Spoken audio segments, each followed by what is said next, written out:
Hey everybody, this is Mark from Northwest Bourbon. Thank you for joining me. Today we're going to talk about some local Washington State craft whiskey distilleries. The background is that Phil and Julie from the Bourbon Van contacted me and asked if we'd be willing to put together a video that's like a tour guide of local craft distilleries. And there's a lot of them in Washington State, so I just picked a few select, like highlighted ones, like top 5, top 6 kind of a deal. And if you guys don't know Phil and Julie from the Bourbon Van, they're just below us in Oregon. And so I'll drop a link to their channel in the description. But let's get right to it. Okay, first thing to note is that Washington State it's a very large state. There's no way you're going to travel all over this bad boy in one day. And so if you're only planning a one-day trip, I'm going to keep you close to the Seattle area because that's the biggest concentration of them. If you're going to make it a 2-day trip, I would have you do a roundabout in Seattle and then take you over to the east side. But we're not going to do all that all in one day. Way too many miles to cover in one day if you want to get a good experience at all the distilleries. Plus the amount of time you spend driving, by the time you're going to get to your final destination, those distilleries are probably going to be closed. And speaking of tour times and closing times, I'm going to take you on a certain route because some of the distilleries don't even start tours until 4 p.m. while other ones you can hit up earlier in the morning, like say 11. Alright, so let's zoom in on the greater Seattle area and let's go to the north side. First stop is Woodinville.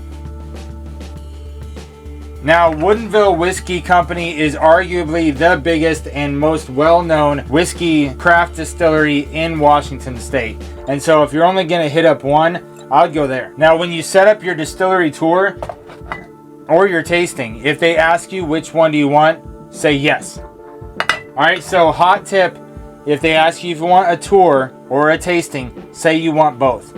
What they did for us when we went there is we got there for the tour and the tasting right off the bat and gave us a sample of each one of their basic line offerings. So we got to try the straight bourbon, the double barrel bourbon, the rye, and the port finished whiskey. After tasting through and talking about those four, then we went on our tour. They talked about the farmers, where they get the grains from. They showed us how the grains ferment and how they go through that interaction. Then we got into the distilling process and we got to see their stills and see how that all works. And then after we were done with the whole tour, which was very informative and very fun, then we did a second round of tasting for their special offerings of what they had in-house that day. So we got to try some whiskey finished in sherry cask, PX, Oloroso, Moscatel, whatever they've got on that day that you're there.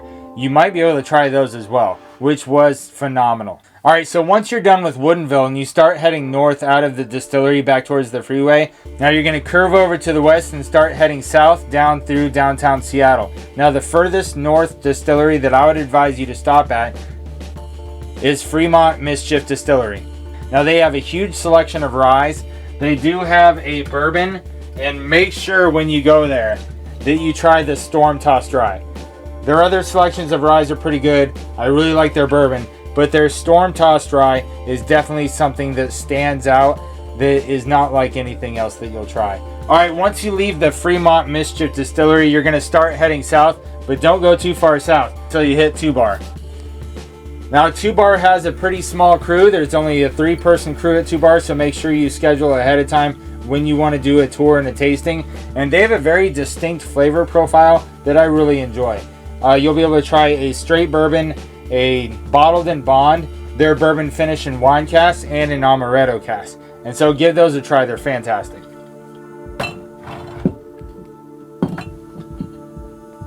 You're only going to go a couple blocks down the street because you're going to run into Ula. Now Kirby is the master distiller over at Ula, and if you schedule a tour with him, he gets really detail oriented in the chemical process. It's a very fun and knowledge rich tour, and pretty good whiskey too. Now depending on what time of the day it is from there, check out the ferry schedule. See if you can get a ride on the ferry to Bainbridge Island. That way you can check out Bainbridge Organic Distillers and go over there and talk to Keith and check out some of Bainbridge Island Distillers whiskey. It's nothing like anything you've ever had. It's all certified organic, and it has a really rich, sweet, delicious flavor profile. Also, you might be able to pick up a sample pack, which is definitely the way I recommend to go. And the ferry ride is really nice. If you've never ridden the ferry before, I highly recommend it. You can drive right onto the boat. It takes you across the water onto the island. You drive up to the distillery, then drive back onto the boat and float back. So it'll be a memorable event for whoever's with you. All right, so once you get back on the mainland, then go south to Tacoma and check out Old Soldier Distillery. Now, Old Soldier Distillery is definitely one to check out if you're coming into the greater Seattle area.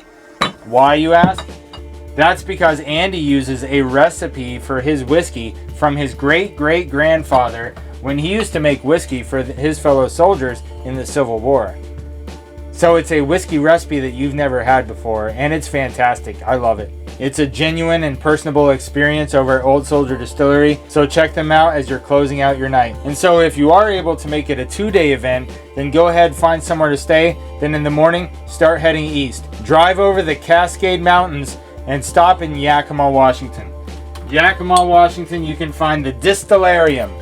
Highly recommend going over there if you have the time to do so. From the Distillarium, you can go north by northeast and check out Dry Fly and Warrior. You can find Dry Fly and Warrior in Spokane, Washington. And Dry Fly prides itself in being the oldest Washington State distillery.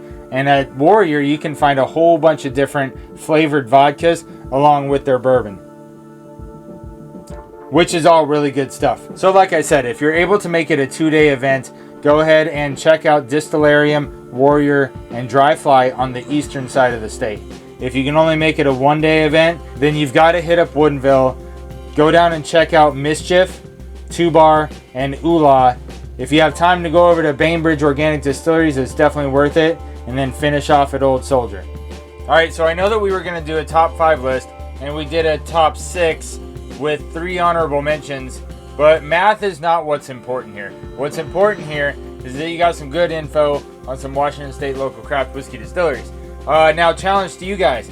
In the comments below, put down your favorite craft whiskey distillery in your state.